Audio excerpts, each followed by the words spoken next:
So with that, Paula, I am going to go ahead and start addressing some questions. I'm going to read the questions, but I may defer to Juana, Chris, or Alex. They might be more appropriate to answer. I have a question from Mason Dickerson. If the application requires documents to be uploaded, is there any way to use Black Hat to upload the documents instead of FormStack since it cannot save attachments? So no, we are going to be requesting that everything be uploaded in FormStack, but since just because it doesn't save attachments doesn't mean they can't be submitted through FormStack. It just means that you need to attach the attachments directly before submitting. So all we mean with that is, you know, if you started on Monday and you're saving attachments as you go, if you open it on Wednesday, those attachments aren't going to be there. But it doesn't mean the attachments won't be transmitted to us through FormStack. But Mason, if this really presents a lot of problems, that might be something we could consider.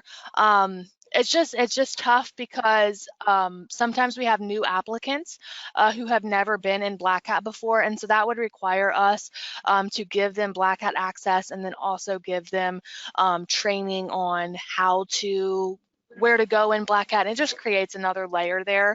So we would like to keep it in FormStack for now. From Mary Haybig, how will ODOT know how much local funds we have available? Meaning, if we apply for a project under OTP2, no local funds needed. If ODOT awards through 5339, we will need local funds. Okay, so again, you are no longer worrying about programs, right? So Mary, for example, if you are seeking a project through OTP2, you know, or you are seeking a project that is 100% funded, and let's say it's a vehicle for simplicity, in the actual application, you will say the ODOT assistance needed. So let's say your vehicle costs $80,000, but you don't have any local funds that you plan to contribute towards that project. You would say ODOT assistance needed is $80,000. Now on our end, it doesn't mean that your project's not eligible for 5339. It is, but we would know, okay, on our end, we can provide 80% through 5339.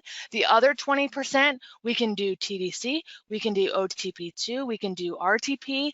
You know, we can look at other matching sources in order to get that project to its total $80,000 project request. So does that make sense?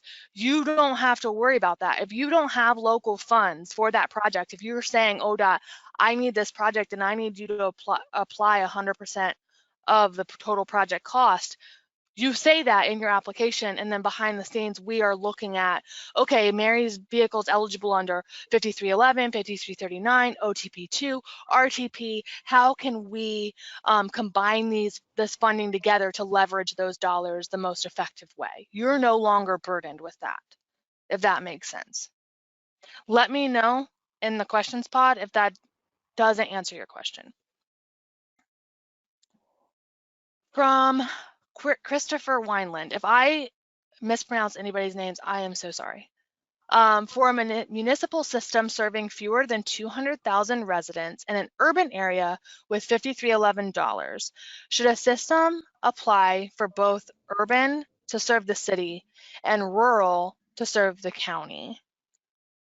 So, Juana, I might ask you to step in here, but to me, it sounds like, Christopher, correct me if I'm wrong, you don't currently receive Section 5307 funding.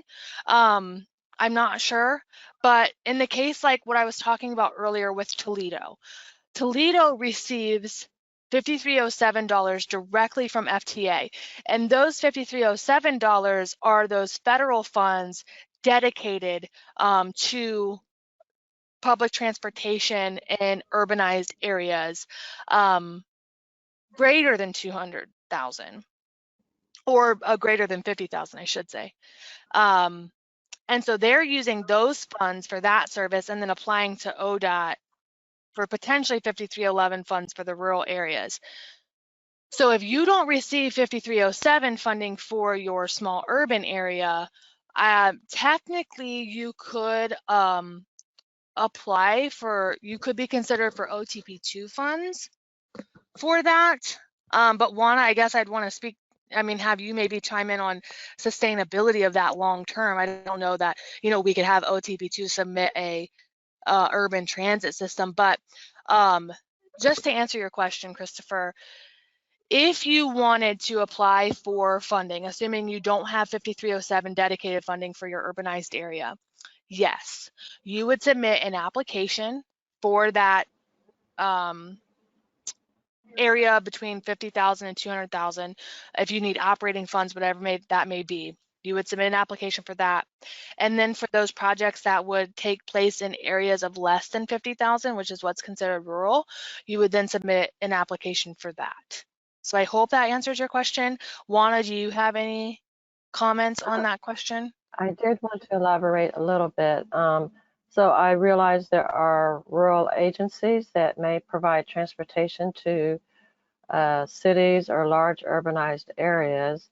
We likely would not award 5307 funds to that rural transit agency to provide assistance, knowing that, some people have doctor's trips in Columbus or other large cities similar. So I think that's what he's getting at. So we would determine the best funding for that. But for the rural systems, I don't see where we would use 5307 dollars to provide transportation assistance. And Christopher, Chris Craves just let me know that you're with the city of Chillicothe. So all of your projects are going to fall in the rural area. And again, like Juana mentioned, you have urban systems going into rural areas every day. You have rural systems going into urbanized areas every day. You can still use that funding to travel there. It's just about, where your trip originates and ends in terms of, eligibility. So, if we're not answering your question, feel free to reach out to Chris Craves, and we can maybe dive a little bit deeper into what you're speaking to. But I know the city of Chillicothe currently receives 5311 funding and would continue to receive 5311 funding. And if you're talking about expanding your service into the county, that's totally eligible and would be under one application. Martin McAvoy, is there an opportunity to receive a PDF or Word file of the application to work on for just this reason? Just what reason? I'm not sure what the reason is, but I will say the application is one page. So you can literally start at the beginning and scroll all the way to the bottom and see it all. There's not multiple pages like in the past. And the reason I did it that way is so that you could essentially print it and have it all on one page. The biggest thing to remember with that is this application is logic driven, meaning the fields will not appear until certain criteria is met in some cases. So at minimum, you need to complete the applicant information and the project information, like select which projects you're applying for in order for it to really show everything in your application that you will need to complete. So that's the only thing. Now we do have, I'll call it the build version, which is kind of what Odot sees on our end when we're like creating these forms and modifying the forms. The build version does show every field. We could print that to a PDF and share that to be printed, with the disclaimer again that you will see fields in that version that may not apply to you. So you will see every field and have to kind of differentiate about what you are actually going to have to do. But we could provide that if you would find that to be helpful. If you would find that to be helpful, go ahead and put in the question pod that you would like a PDF of the build version of the application. Mary Habig, in the LOI, the 4-year capital and operating plan was mentioned. ODOT did away with this document years ago. Why is it still mentioned? That is a good question, Mary. So the 4-year capital and operating plan obviously used to be required because there wasn't really, that was what dictated your allocations, right? But since we did away with that and now you request what you need, we don't require you to submit it. But you as a system could still maintain a 4-year capital and operating plan for your purposes of projecting your needs. So if your project, if you still do maintain a 4-year capital and operating plan and it is in there, you still have an opportunity to express that through the application. It's no longer a requirement, meaning if it's not in there, you would be penalized. But we always like to see that projects are being planned in advance and that there is some type of justification of need for it. So that's why we ask about it. Gary Ledford, our dispatch software is paid until June 2023. I did not put that in my LOI. What should I do? Also, will ODOT be getting the price for the softwares? So Gary, when you mean dispatch software is paid until June 2023, I assume you mean the maintenance costs, which can be included in your operating budget. So as long as you applied for operating assistance, you should still be able to capture that through your application.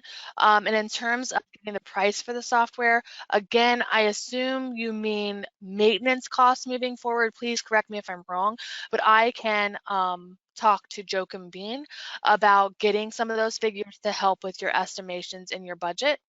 Let me actually just make a note of that real quick, if you don't mind. But please, Gary, correct me if I'm wrong, so I can make sure that I am getting what you need.